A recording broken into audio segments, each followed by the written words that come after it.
13 अप्रैल 1919 ये सिर्फ एक तारीख नहीं है, ये एक ऐसा दिन है जिसे हमारे इतिहास में खून से लिखा गया है। जरा सोचिए, एक बाग है, चारों तरफ से ऊंची ऊंची दीवारों से घिरा हुआ, और बाहर निकलने का रास्ता बस एक, वो भी बहुत छोटा सा। और उस बाग के अंदर हजारों लोग जिनके पास अपना बचाव करने के लिए कुछ भी नहीं है। जी हाँ, ये कहानी है जलियांवाला बाग की। तो सवाल यही उठता है कि आखिर उस दिन हुआ क्या था? ऐसा क्या हुआ कि इंसानियत भी शर्म से सिर झुका ले? चलिए आज इसी दर्दनाक कहानी को एक एक करके समझते हैं। तो बात है 13 अप्रैल 1919 की। जगह अमृतसर। दिन था बैसाखी का, मतलब त्योहार का दिन, और जलियांवाला बाग में हजारों लोग जमा थे। पर यह कोई साजिश या दंगा नहीं था। नहीं, ये एक बिल्कुल शांतिपूर्ण सभा थी। अब उस भीड़ में ना हर तरह के लोग थे। कुछ तो अपने परिवार के साथ बैसाखी का त्योहार मनाने आए थे, बच्चे, बूढ़े, औरतें, सब। तो वहीं कई लोग ऐसे भी थे जो ब्रिटिश सरकार के एक जालिम कानून का शांति से विरोध करने के लिए इकट्ठा हुए थे। मतलब माहौल बिल्कुल आम त्योहार वाला था। लेकिन इस शांति के पीछे ना एक तूफान पल रहा था, एक गहरा तनाव था, और इस तनाव की जड़ थी रॉलेट एक्ट, एक ऐसा कानून जिसने सचमुच पूरे देश में गुस्से की आग लगा दी थी। तो सवाल उठता है, ये रॉलेट एक्ट था क्या भला? देखिए, सीधे सीधे कहें तो ये एक काला कानून था।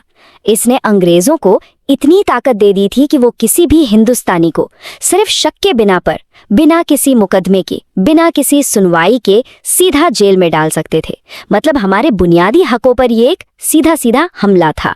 और इसी पूरे माहौल में एक नाम था जो लोगों के दिलों में खौफ पैदा कर रहा था, जनरल रेजिनाल्ड डायर।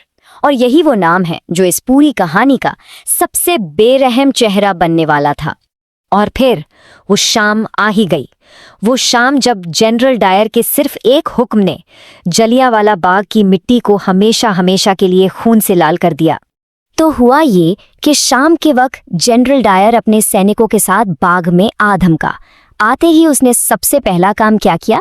जो बाहर निकलने का एक लौता छोटा सा रास्ता था, उसे बंद करवा दिया। और फिर बिना एक शब्द कहे, बिना किसी वार्निंग के, उसने अपने सिपाहियों को हुक्म दिया, फायर। बस इसी एक हुक्म के साथ वहां चीख पुकार और भगदड़ मच गई। 1-2 मिनट नहीं, पूरे 10 मिनट तक। जरा सोच कर देखिए, 10 मिनट तक लगातार गोलियां चलती रहीं, वो भी निहत्थे लोगों पर। ये कोई हादसा या झड़प नहीं थी, नहीं, ये एक सोची समझी साजिश थी, एक नरसंहार जिसका मकसद सिर्फ एक था, लोगों के दिलों में दहशत भरना। अब लोग करे तो क्या करें? जान बचाने के लिए इधर उधर भागे। कुछ लोगों ने उन ऊंची दीवारों पर चढ़ने की कोशिश की, पर वो नामुमकिन था। तो कईयों ने गोलियों से बचने के लिए बाग में जो कुआं था उसी में छलांग लगा दी, पर असल में वहां भागने या छिपने की कोई जगह बची ही नहीं थी।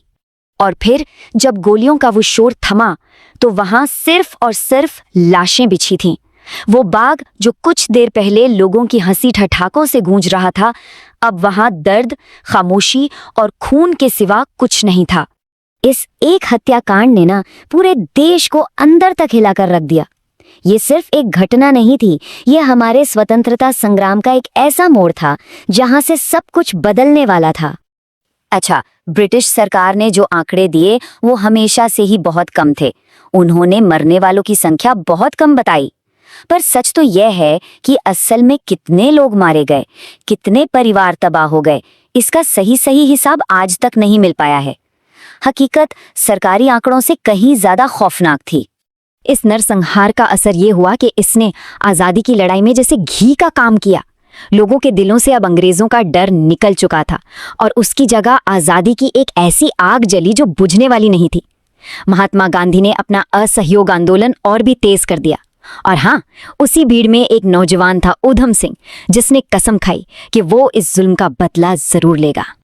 आज जलियांवाला बाग सिर्फ एक घूमने फिरने की जगह नहीं है, नहीं, ये एक ऐसा जख्म है जो आज भी हमारे दिलों में, हमारे इतिहास में जिंदा है। ये हमें बार बार हमारी जड़ों की याद दिलाता है। ये हमें याद दिलाता है कि आज हम जिस आज़ादी में सांस ले रहे हैं ना, वो हमें तोहफे में नहीं मिली। इसके लिए हजारों बेगुनाहों ने अपनी जान दी है।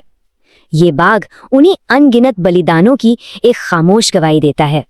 तो आखिर में सवाल फिर वहीं आकर खड़ा हो जाता है, क्या हम उस बलिदान को, उस दर्द को और आज़ादी के लिए चुकाई गई उस भारी कीमत को कभी भूल पाएंगे? और इसका जवाब इतिहास की किताबों में नहीं, बल्कि हम सबके अंदर है।